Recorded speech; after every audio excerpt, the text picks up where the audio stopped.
Testing, testing. Hey, it's Bryce here today. Today we're going to be talking about how a mentorship student actually added. He got a $2,500 per month client. It didn't take a huge amount of time. I think about 24-ish days of working together.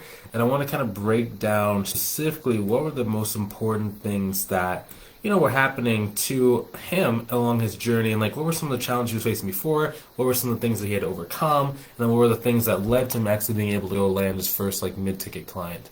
And I say mid-ticket client because we used to consider that high-ticket client, but then as more of our students in our mentorship program started getting like $5,000, $6,000, $7,000, $8,000 per month clients, it's like, okay, maybe it's not really high ticket, maybe it's more like mid ticket, right? Now, compared to what a lot of people have like clients for like $350, $150, maybe $450. It might seem like a lot, but it really is going to come down to the three factors we talk about inside the video today. Now, if you want some help growing your business, like maybe even watching some of my videos, and like maybe you're thinking like there's a much better way than what you're currently using to grow your business, or maybe you're new and you just want to like make sure that everything is planned out as properly as possible while you are starting your launch. If either of those are attractive to you, I just invite you to go ahead and click the link inside the description, either above or below the video, to see if I can help you inside of our mentorship program. So diving into this thing. So the first things first is really confidence. Now, when I first started, offering my mentorship program, I had no idea that people really, place a lot of their value of the person in line with how they actually price their services, right? They say things like, well, no one's going to want to pay me that much money.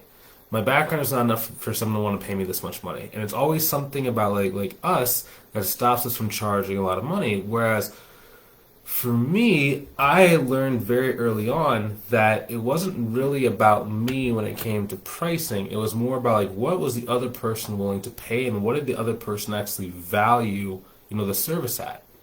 And once I started really understanding that, then it made pricing a lot easier, right? Because in terms of someone saying yes or no to you, it's not always just about you.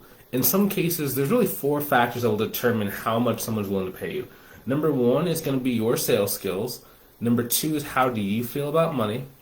Number three is how does the other person feel about money. And then number four, how does the other person feel about your service. So in terms of if they don't value your service at all, they're not going to want to pay you more than a dollar, right? The second thing is how do they feel about money. There are certain industries and certain types of business owners that do not care about money. It usually is in line with the people that are like the best like salespeople oftentimes care about money the least because they don't see money the same way you do. Most of the times, like, as we're like employees, we see money generally as like it's fixed. I'll never forget. I was talking to an ex-girlfriend of mine when I used to date, and she said, "I never understand why people always say they can't afford something. Just work harder." And like at the time, it kind of just like brushed it off, and like you kind of get like that head shake where it's like, what? That's so stupid. Why did you say that? And because my income, like the only kind of like thing I would get rewarded for would maybe like be like a bonus, right? But it's like if you're working, you have like a salary. No matter if you work 1,000 hours, if you work like 40 hours, you're gonna get paid about the same outside of your bonus, right? But for her, in her position she was actually a real estate agent and like an insurance agent. So anytime that she wanted to make more money, she would just go and talk to more people, or she would go and close another deal, or she would just go sell another house, right, to basically afford whatever she wanted.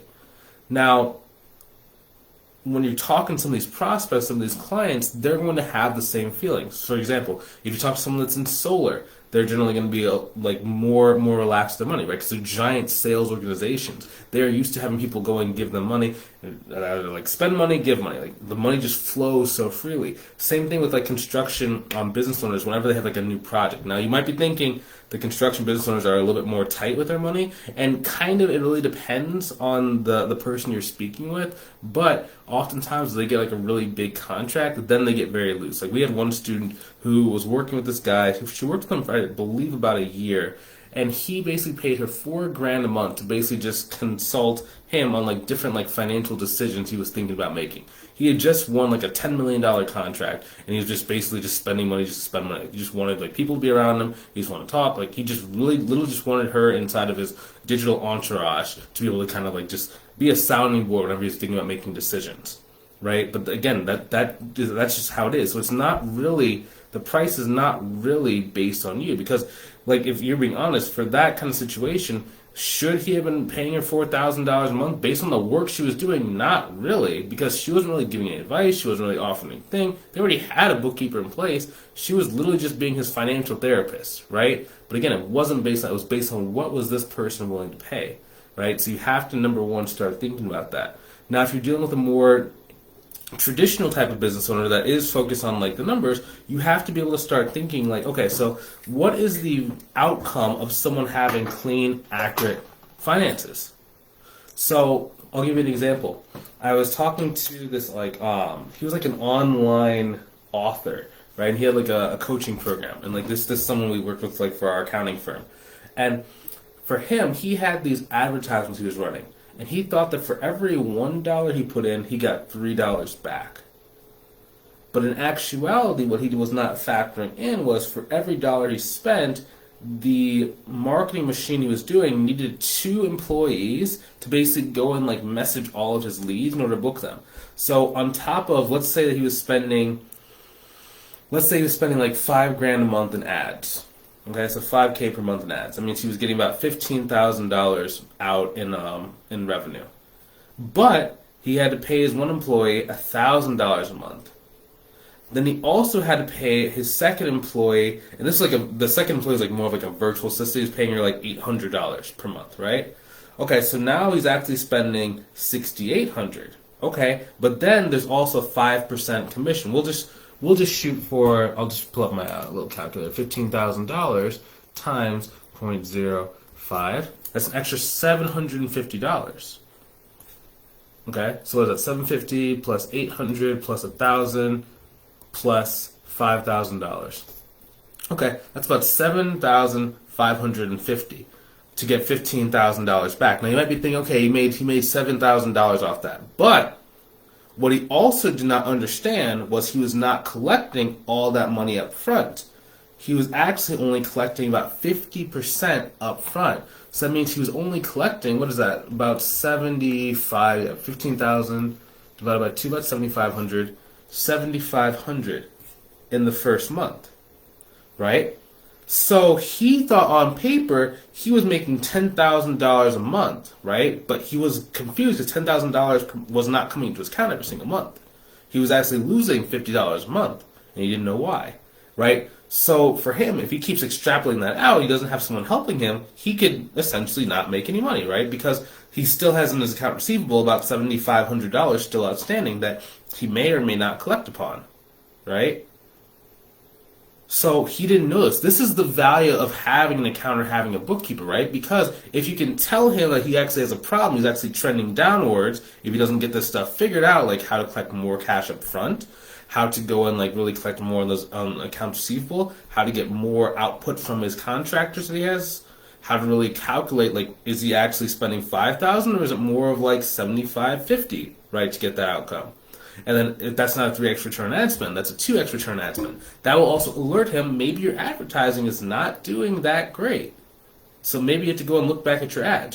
Do you see, like in this example, how many different areas we just affected inside the business just by being able to look at his numbers and understand like his business, right? That is the value of accounting and bookkeeping. That's how you get someone to pay you $1,000 a month, $2,000, $3,000 a month. And this is at a small scale. This is only someone that's doing $15,000 a month. What's that? About $200,000 a year. 15,000 times about about $180,000 a year, right? This is also a reason why I say that you probably should go after people that are doing at least $500,000 per year in revenue of their business, because they're going to have a lot more money to pay you, and whenever you go and implement a change inside their business, it's going to have a much more drastic impact. So let's say, for example, if you give, let's say there are 2 companies. One company is doing $100,000 per year. Company 2 is doing about $1 million per year. Let's say you're able to help them, like, add 10% profit margin. Okay, for the 100K business, that's $10,000 for the year. Now, some people, depending on how much money you're making now, that might be a good thing, it might be a bad thing. In my opinion, that's not very great. It's not really you can kind of put that in your retirement account. Maybe use that to go and pay for 1 to 3 vacations for the year. All right, cool. Versus if you do that for the $1 million company, a 10% gain is going to be $100,000. That's when you can start playing around with that. Because if you think about it, if you take that $100,000, maybe go put it in the S&P 500. Try it on the S&P 500 right now because it's going down. It's a little volatile right now.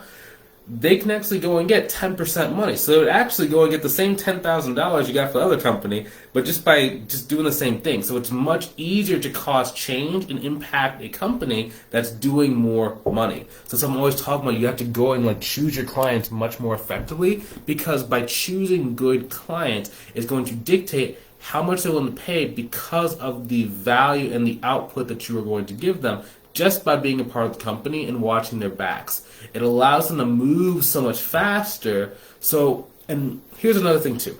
When you're talking about marketing and sales, right, you can either help people make more money, save more money, or make money safer. Really, if we're going to talk about making more money safer, that can really go into how to make money faster. Because sometimes what happens is businesses will actually move faster than what they can handle. Just kind of like how we said in this example about before with the author. Imagine if the author thought he was doing really, really well like this, and he was doing 3x return for every dollar he spent, and he went and tripled his advertising budget. He would actually be tripling the losses every single time, right? So it's by showing him his mistakes and showing him how to make the system better first, when he actually does start tripling the ads, he can do it in a much more safe and sustainable way. And then the more you get people to see that, and this is through your consultation calls, the more likely people are to actually work with you and actually want to help you. I'll give you another example. One of our students named Jordan, so he actually does a little bit of inventory management for e-commerce companies. Now, one way that he is able to get people to want to pay him more money is by literally directly impacting the revenue. By telling them when to order inventory, how much to order inventory, which one of their locations to actually have the inventory stored in, he is able to help them literally engineer how much extra money they can be making or how much extra money they can save by not choosing the wrong products. And there's a couple different ways you can charge for that, right? Because you can actually charge a flat monthly rate, right? But you can also charge a percentage on new revenue that they didn't have last year from ordering more accurately than what they did.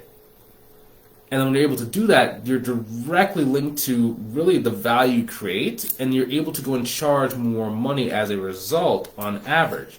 And then it's not really about your confidence, right? Because it's just about you're doing the work, you're working with the right person, they value you, they're being very encouraging, they really like the stuff that you're saying, and it makes it so much easier for you to go and really run this business as efficiently as possible. Now, how do we start going? Also, let me know if you understand this point by putting a 1 down inside the chat. I'm going to put a 1 down inside the chat. I think today, I don't know exactly what our viewership number is. I can't quite see my screen. I'm looking at 3 different cameras right now because I'm doing a couple different different angles and different spaces. Oh crap. So my YouTube, you cannot see me or you cannot hear me. I am sorry about that. So what I'm going to do is I'm going to actually repost this and restream this a little bit. See, this is the problem when you have multiple cameras. People were commenting on this side of my YouTube channel. We can't hear you. Let me see if I can actually put that. Sorry, guys. Just muted myself. Will repost the opening replay in about 30 minutes. So it's interesting, right? Because on this computer I saw this little notification, but I didn't understand what it said. I thought it meant if you press it then you'd be muted, not mute yourself to start. Why would it mute you from the start? That's crazy. PJ said, now we can hear you. Thank you, PJ. I really appreciate you alerting me and letting me know. This is why I do this stuff. I really kind of like being able to communicate with you guys, because you guys always have my back, and that's why I give a lot of information away for free. People ask, why do you actually give away information? Why do you help people out? And it's well, because these people help me out, right? People support me. They say they really enjoy my stuff. They they watch the ads. Sometimes I'll have ads on my YouTube channel right now, and that's a big thing. You can make some money off of like YouTube AdSense, and like I think that if I got to a point to where I was making like I don't know an extra like we'll say like I don't know exactly how much it would be. It's like I probably wouldn't even need to do like anything else. I'd just like have let's say you're making $100,000 a year off of like people just watching your videos for free. That'd be kind of cool. I think that's a long ways away because I just got monetized recently. But it's just one thing that we're going to start doing. But even kind of taking a step back, how do we start getting clients that can see for us? Okay, so I like using two main methodologies. It really can be tied into one methodology, but I like doing it two different types of ways. So number one, it's going to be partnerships. Okay, the reason why doing partnerships is really important is because you can put in 1 unit of energy by meeting a partner, and they can give you 5, 6, 7, 8, 9, 10, 20 clients, right?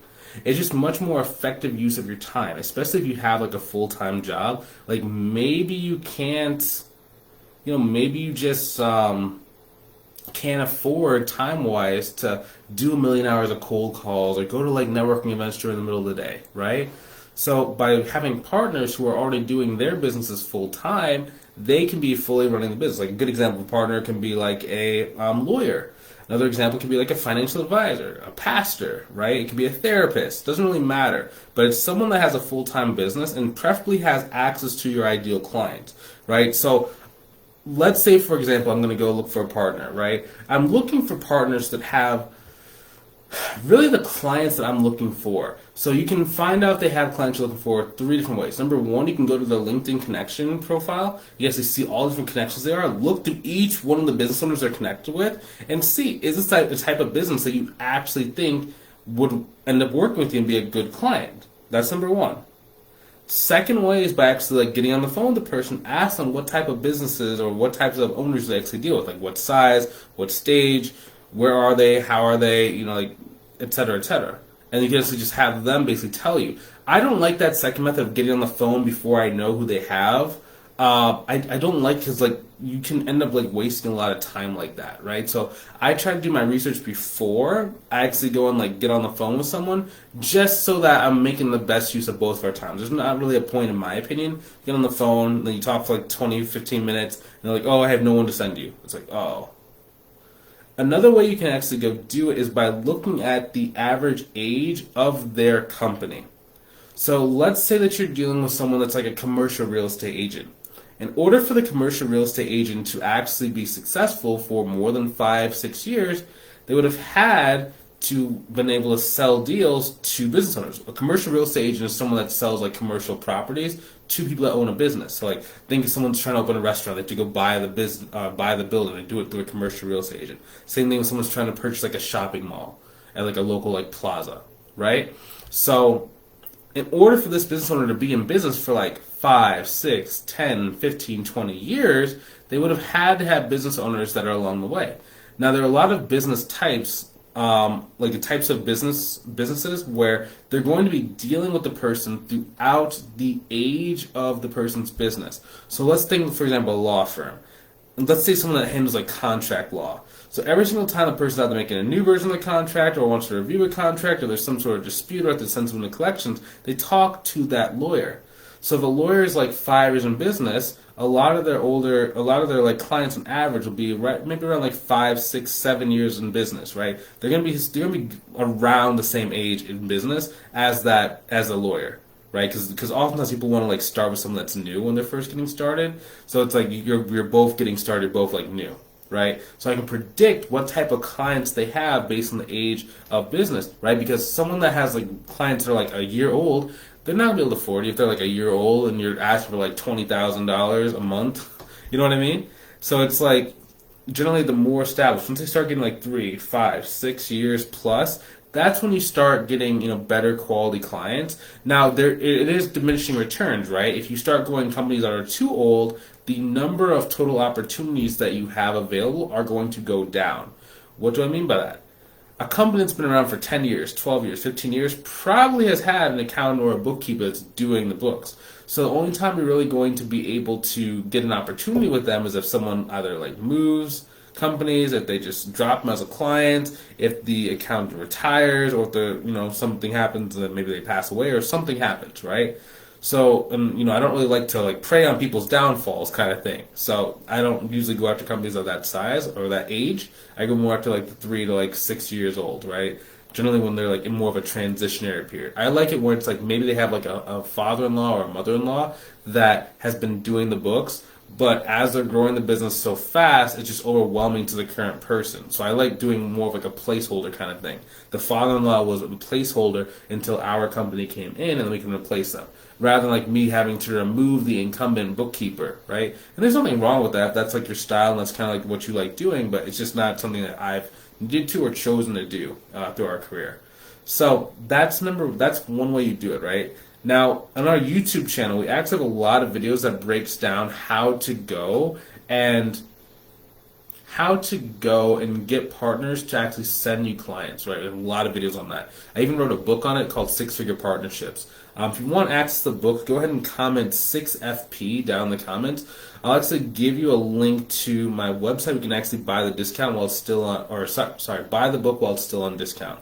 We're kind of planning in doing either a physical book copy, or we're planning on putting it on Amazon. And of course, when we either have the books in physical copy, we're gonna have to put it at anywhere between $16 to $20 per copy. But if you go get on the website, since it's an ebook and since you're in my audience, I don't mind giving it to you for a discount. So it's on discount right now for about $4.99. So go pick that up while it's still available. If you want access to that, go ahead and click 6F or comment below 6FP, and I'll actually send you a copy.